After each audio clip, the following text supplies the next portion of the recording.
Pamirsa, maneka cara dilakoni kanggo nepungke olahraga rugbi kanggo para siswa sekolah ing Sleman. Salah sijine kanthi nekake langsung atlet rugbi saka Ngamonco kanggo menehi ngerti babagan olahraga anyar sing asale saka negara Inggris kasebut.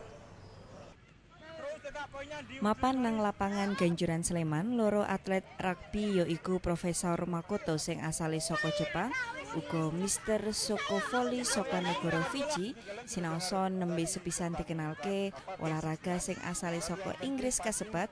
Para pelajar sawijining sekolah dasar ing Kecamatan Ngaglik Sleman iki ngaku seneng banget main rugbi sing mbutuhke kerjasama tim lan fisik sing kuat. Amarga kudu iso mlayu banter lan iso mertahanke bola rugby supaya ora iso direbut karo pemain liyane. Saka voli, priya sing saiki lagi neruske kuliah S2-ne ing Yogyakarta ngandharakake sadurunge nang Indonesia, dheweke nekuni olahraga rugby malah wis dadi atlet tingkat provinsi nang negarane. Dheweke ngaku seneng para pelajar ing Yogyakarta kanyata nyenengi olahraga iki.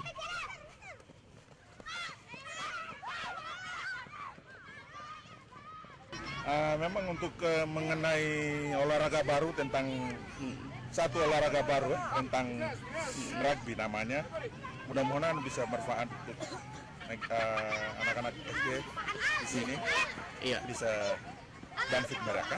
Masnya juga atlet rugby juga di Fiji? Ya, saya sebagai pemain rugby di Fiji cuman masuk sampai level provinsi. Provinsi ya? Karena ya ada pilihan lain untuk lanjutkan kuliah, makanya saya tinggalkan rugby di sana. Rugby kasebat sengaja dikenalke supaya para pelajar mangerteni olahraga ing donya kuwi akeh jenise. Sapa ngerti ing tembe mburi ana sing dadi atlet rugby profesional. Iki lare-lare pun kenalaken kalih olahraga enggal rugby.